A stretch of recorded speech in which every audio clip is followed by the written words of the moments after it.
Have you ever looked at cross stitch and thought, I could never do that? Well, I'm here to show you that you can and just how little it takes.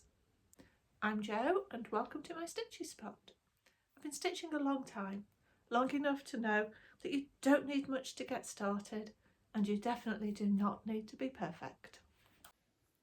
There are just 4 things needed to start cross stitching: fabric, thread, needles and scissors. Now the fabric, this fabric is Ada. It's woven in squares and you stitch over the square, so 1 stitch is 1 square. The thread is 6-stranded cotton. There are many different makes, so it comes in 6 strands, but we're going to use 2. You very rarely use all 6. Needles. Needles need to be blunt with large eyes, so it's easy to thread multiple strands of thread. And scissors, ideally short blade, sharp, but if all you've got is kitchen scissors, then use kitchen scissors. Nail clippers, anything that will cut the thread. Okay, now if you want to buy some embroidery scissors, they don't have to be expensive. These cost me about £2. And yeah, they're not the best scissors that I've got, but they do the job.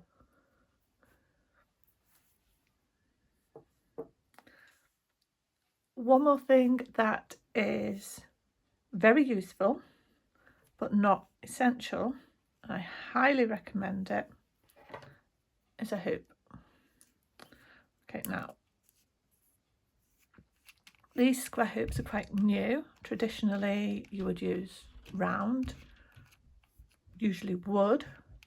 Plastic hoops are getting much more popular, and these square hoops are actually really great for Ada. It's a cloth with squares, so use a square hoop. You just pop it together like this, press it down, tighten the screw, and it holds your fabric nice and tight and straight. So while you're tightening, just keep pulling it. This piece is maybe a little bit too small for this hoop. Just pull and tighten, pull and tighten.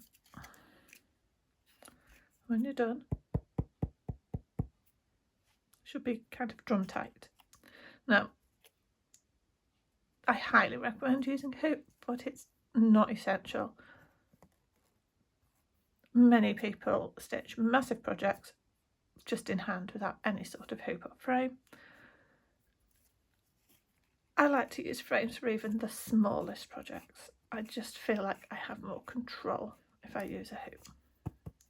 Okay, so now I'm going to show you how we form the stitches. Cross stitch is basically 2 diagonals overlaid on each other.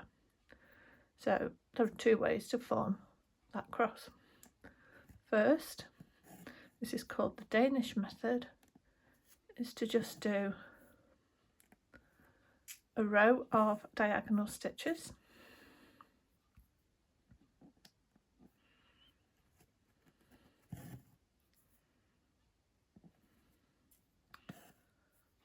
And then go back in the other direction.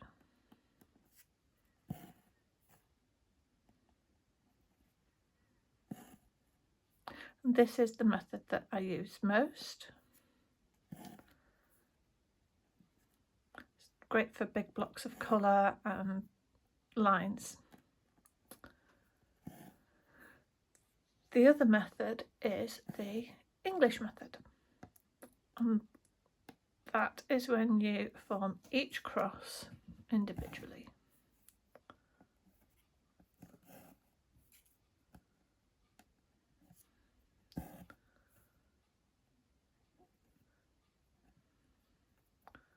So diagonal one way, diagonal the other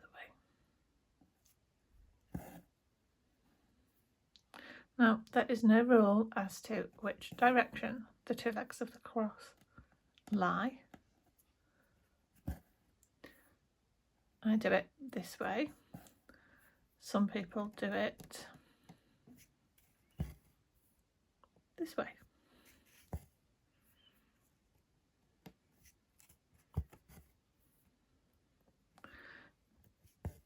It really doesn't matter. The only important thing is that you do it the same throughout the piece. Now, I was having a look at my first piece the other day.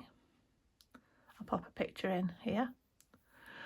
And I noticed that my stitches are in that direction, whereas everything I do now is in this direction. I can't remember at what point I switched, but for some reason I switched. So yeah, you will find your way. Now, the second stitch I'm going to show you, it's used in a lot of pieces, but certainly not all. Some of the most intricate pieces are only done with full crosses, but it is a stitch that is very useful to know, and that is backstitch. You can work this in any direction. I'm just going to show you this way. So take your first stitch, second stitch, move forward one, and then you go back to the end of the last stitch. Move one forward, back into the last stitch. It can be as long as you want,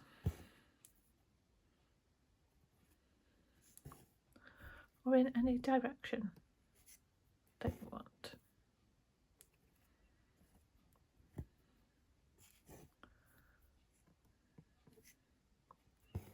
They're usually used as outline or for fine details. So yeah, that's it. That is the two main stitches that you use for cross stitch.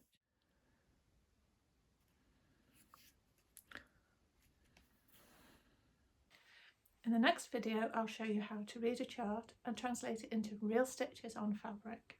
And then we're going to stitch this design together. In the next video, I'll show you how to read a chart and translate it into real stitches on fabric. And we're going to stitch this design. It's backwards.